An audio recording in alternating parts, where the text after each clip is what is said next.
안녕하세요. 저는 임성용 약사입니다.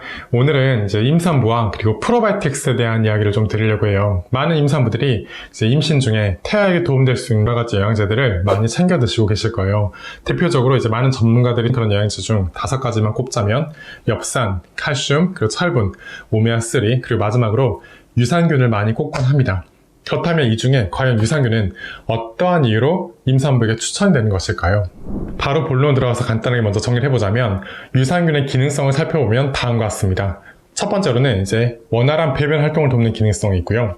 두 번째로는 장내 유해균을 억제하는 효과가 있다고 알려져 있습니다. 이 기능성에 초점을 맞춰서 임산부가 유산균을 복용해야 하는 이유를 간단하게 정리를 해보자면 일단 임산부는 임신 도중에 변비가 굉장히 잘 생깁니다. 그렇기 때문에 이러한 원활한 배변 활동을 돕는 유산균은 임산부 변비를 예방 또는 개선하는 데 도움을 줄 수도 있겠구나라고 이제 간단하게 생각을 해볼 수도 있고요. 그리고 두 번째로는 장내 유해균을 억제하는 효과가 있기 때문에 장내 건강을 좋게 유지함으로써 임산부의 전반적인 건강을 유지하는 데 도움을 줄 수도 있겠구나라고 이제 생각을 해볼 수가 있습니다.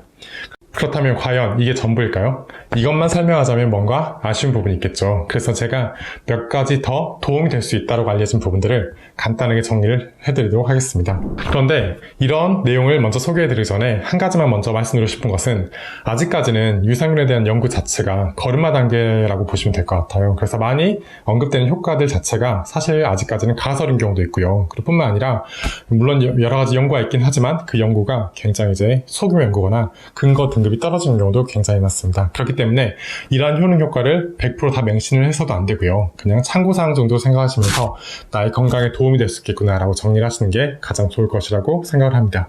네, 그래서 저는 이제 추가적으로 유산균이 임산부에게 도움이 될 수 있는 추가적인 사항은 어떤 것들이 있는지 대략 간단하게 4가지 종류로 한번 정리를 해보도록 하겠습니다. 네, 첫 번째는 바로 이제 뇌장축 이론이라는 것인데요. 말은 약간 어렵지만 굉장히 간단한 이론이에요. 그래서 쉽게 말하면 우리 뇌와 그리고 우리의 장은 서로 이제 상호 연관성이 있다는 내용입니다. 이 이론은 장과 뇌의 기능에 다양한 연관성을 설명하는 이제 대표적인 도구가 되고 있고요.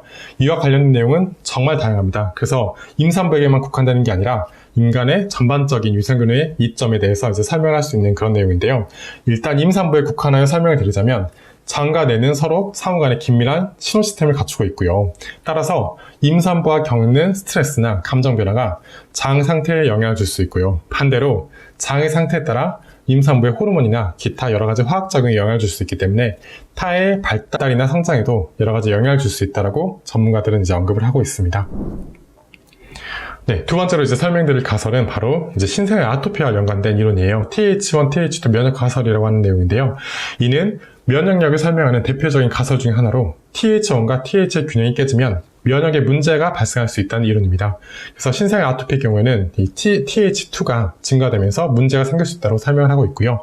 이 면역과 관련하여 중요한 역할을 하는 것이 바로 장이고 유산균 복용을 통해 신생아 아토피를 예방할 수 있다는 연구가 몇몇 발표되어 있습니다. 네, 그리고 세 번째로 언급드릴 것은 엔테로맘마리 패스웨이라는 것인데요. 이는 첫 번째 언급드렸던 그 뇌장축 이론처럼 우리 몸의 장과 그리고 임산부의 유선이 연결되어 있다는 것으로 이를 통해 장내균이 유선에, 즉 모유에 영향을 줄 수 있다고 설명하는 부분입니다. 그래서 간단하게는 모유 수유를 하는 분들이라면 장을 건강히 유지하는 것이 모유에 좋은 영향을 줄 수 있다고 이제 생각을 하시면 됩니다. 네, 지금까지 대략 이렇게 3가지 정도를 이제 언급을 드렸고요. 마지막으로 한 가지를 더 설명을 드리자면 바로 이제 세균 샤워라는 내용에 대해서 좀 언급을 드리려고 해요. 신생아가, 즉 태아가 이렇게 처음 세상에 태어날 때 자연분만하게 되면 엄마의 산도를 통해 바깥으로 나오게 됩니다. 이때 태아가, 즉 아기가 처음 만나는 건 바로 엄마도 아니고요. 그리고 의사 선생님도 아니고 바로 엄마의 산도에 있는 여러 가지 균들을 만나게 돼요. 태아가 태어날 때는 엄마로부터는 물론 건강한 면역력을 이제 물려받게 되지만 피부라든가 장, 신체 여러 부위에 해당하는 그 미생물군은 매우 불안정한 상태입니다. 그렇기 때문에 엄마로부터 처음 물려받은 이 산도에 있는 여러 가지 건강한 유익균들이 태아의 전반적인 미생물군의 안전성을 유지하는 데는 굉장히 중요한 역할을 하기 때문에 이 세균 샤워가 매우 중요하다고 알려져 있습니다. 그래서 엄마는 당연히 이 산도에 있는 미생물군을 건강하게 관리하는 것이 매우 중요한데요.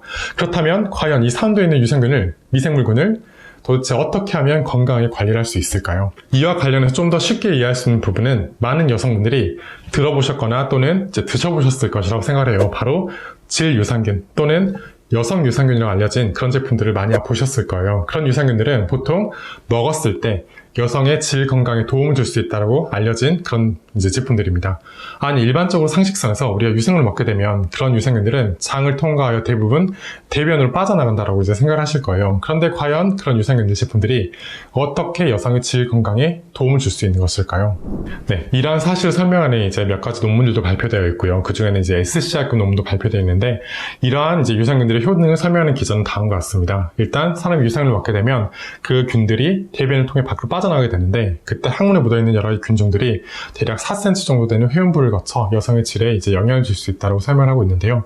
물론 SCR급 논문도 있지만 사실 그 밖에 다른 연구들은 이제 소규모 연구이거나 이제 특정 회사의 균주만으로 이제 설명된 논문들도 많기 때문에 사실 이에 대한 효능 효과가 완전하다라고 보기 어려운 부분도 분명히 있기는 합니다.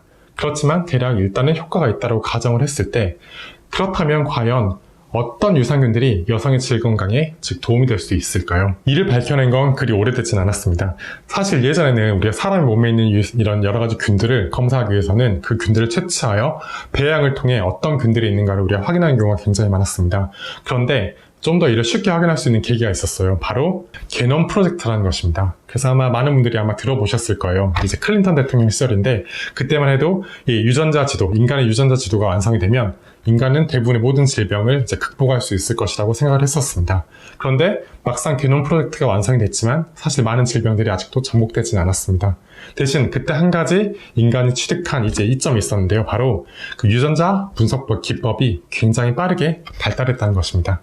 네, 이 유전자 검사 기법의 발달을 통해서 2010년 전후로 하여 휴먼 마이크로바이옴 프로젝트라는 이제 인간의 유전자를 분석하는 연구가 진행이 되었고, 그 연구를 통해서 대략 사람의 몸에는 어떤 균들이 있는가를 밝혀내게 됩니다.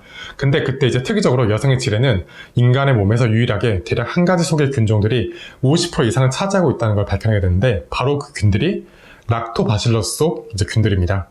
우리가 대략 유산균 제품을 보게 되면 그 제품에는 어떤 균들이 들어있는지 명시가 되어 있어요. 대략적으로 살펴보면 가장 이제 보통 많이 쓰이는 게 바로 락토바실러스 속 균들이랑, 그리고 비피도박테리움 속 이제 균들이 많이 사용이 되고 있습니다. 근데 이제 여성의 질에는 그 중에 락토바실러스 속 균들이 매우 많다는 걸 확인을 하게 됩니다. 그래서 이런 세균 샤워라는 개념을 본다면 락토바실러스 속 균들이 좀 더 많은 제품들을 복용하는 게 이런 부분에 대해서는 좀 더 도움이 될 수 있겠구나라고 생각을 할 수 있어요. 왜냐면 우리가 어차피 유산균 제품을 통해 먹을 수 있는 균들의 종류라든가 그런 균들의 수는 한정이 되어 있기 때문에 이왕이면 조금이라도 그런 연구 관련성이 높은 그런 균들을 복용하는 게 당연히 더 도움이 될 것이기 때문입니다. 네, 지금까지 제가 이렇게 유산균이 임산부에게 도움될 수 있는 것을 유산균의 기능성 관련된 내용 2가지, 그리고 추가적인 이론 4가지 정도를 간단하게 설명을 해드렸습니다. 그런데 이제 전문가들마다 사실 유산균이 임산부에게 도움될 수 있다고 하는 사람도 있고 도움이 되지 않는 사람도 물론 있고요. 그리고 도움이 된다 쳤을 때 강조하는 부분이 약간씩은 다릅니다. 저 같은 경우는 이런 세균 샤워의 중요성을 좀 더 이제 강조를 하는 편인데, 사실은 이렇게 먹는 유산균을 통해 여성의 건강에 이점을 줄 수 있다고 설명할 수 있는 그런 이론 자체가 아직까지 좀 빈약한 편이에요. 그렇기 때문에 단기간 유산균을 복용하신 것보다는 이러한 이점을 노리고 이제 유산균을 드신 분이라면 비교적 장기간 이제 유산균을 복용하시면 좀 더 도움이 될 수 있고요. 특히 의외로 이렇게 대변을 통해 나오는 락토바실러스 속 균들이 비중이 매우 적은 편입니다. 그렇기 때문에 이왕이면 정말 꾸준히 복용하시는 걸 좀 더 추천을 드릴게요. 그리고 한 가지 더 강조드리고 싶은 것은, 사실 이런 유산균을 복용하는 것보다는 미리 평상시에 내가 먹는 음식들을 건강히 관리함으로써 나의 장 습관을 건강히 유지하시는 게 중요하지, 단순히 유산균만을 의지해서 평소에 먹는 것은 정말 아무렇게나 드시면서 정작 유산균만을 통해서 이러한 이점을 노리려고 하시는 것은 사실 굉장히 욕심이거든요. 그렇기 때문에 평상시에 나의 식습관을 굉장히 건강히 가져가는 것이 중요하다는 것을 꼭 명심을 해주셨으면 좋겠습니다. 그래서 오늘 내용은 여기까지 마치도록 하고요. 다음 영상에서는 그렇다면 신생에게는 꼭 유산균이 필요한가에 대해서 한번 내용을 설명드리도록 하겠습니다.